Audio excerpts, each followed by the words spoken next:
ನಿರಾಕರಿಸಿದ್ದಕ್ಕೆ ಪ್ರೇಯಸಿ ಯಾಮಿನಿ ಪ್ರಿಯಾ ಕೊಲೆ ಕೇಸ್ಗೆ ಸಂಬಂಧಪಟ್ಟಂತೆ ಆರೋಪಿಯನ್ನು ಅರೆಸ್ಟ್ ಮಾಡಲಾಗಿದೆ ವಿಘ್ನೇಶ್ ಅಂತ.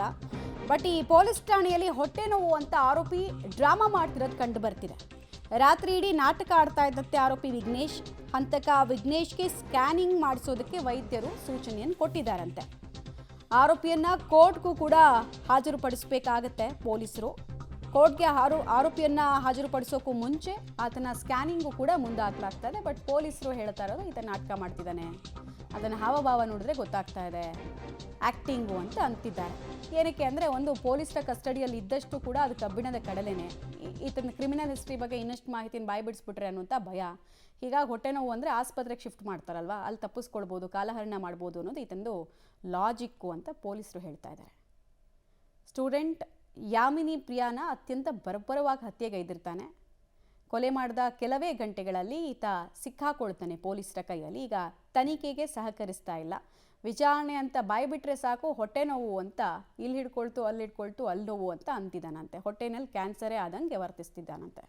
ಡೀಟೇಲ್ಸ್ ಕೊಡ್ತಾರೆ ನಾಗೇಶ್. ಈತ ಡ್ರಾಮಾ ಮಾಡ್ತಿದ್ದಾನಂತ ಪೊಲೀಸರಿಗೆ ಯಾಕೆ ಅನಿಸ್ತು, ಏನೇನು ಮಾಹಿತಿ ಇದೆ ಈಗ? ಮಮತಾ, ಪ್ರೇಯಸಿ ಪ್ರೀತಿಯನ್ನು ನಿರಾಕರಿಸಿದ್ಲು ಅನ್ನೋ ಚಾಕುವಿಂದ ಚುಚ್ಚಿ ಬರ್ಬರವಾಗಿ ಹತ್ಯೆ ಮಾಡಿದಂಥ ಹಂತಕನನ್ನು ಶ್ರೀರಾಮ್ಪುರ ಪೊಲೀಸರು ಬಂಧನ ಮಾಡಿ ಕಸ್ಟಡಿಯಲ್ಲಿ ಇಟ್ಕೊಂಡಿರುವಂಥದ್ದು. ಹಂತಕ ಯಾವಾಗ ಪೊಲೀಸರು ಬಂಧನವನ್ನು ಮಾಡಿ ಸ್ಟೇಷನಲ್ಲಿ ಇಟ್ಕೊಂಡ್ರೋ ಆ ಕ್ಷಣದಿಂದಲೇ ತನಗೆ ಹೊಟ್ಟೆ ನೋವು ಅಂಥೇಳಿ ಡ್ರಾಮಾ ಶುರು ಮಾಡಲಿಕ್ಕೆ ಪ್ರಯತ್ನವನ್ನು ಮಾಡ್ತಿದ್ದಾನೆ ಅನ್ನುವಂಥ ಮಾಹಿತಿಗಳು ಕೂಡ ಗೊತ್ತಾಗ್ತಿರುವಂಥದ್ದು.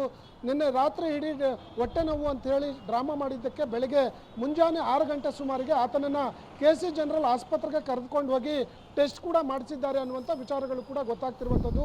ಅದಕ್ಕೆ ಸಂಬಂಧಪಟ್ಟಂಥ ಒಂದಷ್ಟು ಫೋಟೋಗಳು ಕೂಡ ಪಬ್ಲಿಕ್ ಟಿವಿಗೆ ಲಭ್ಯವಾಗ್ತಿರುವಂಥದ್ದು.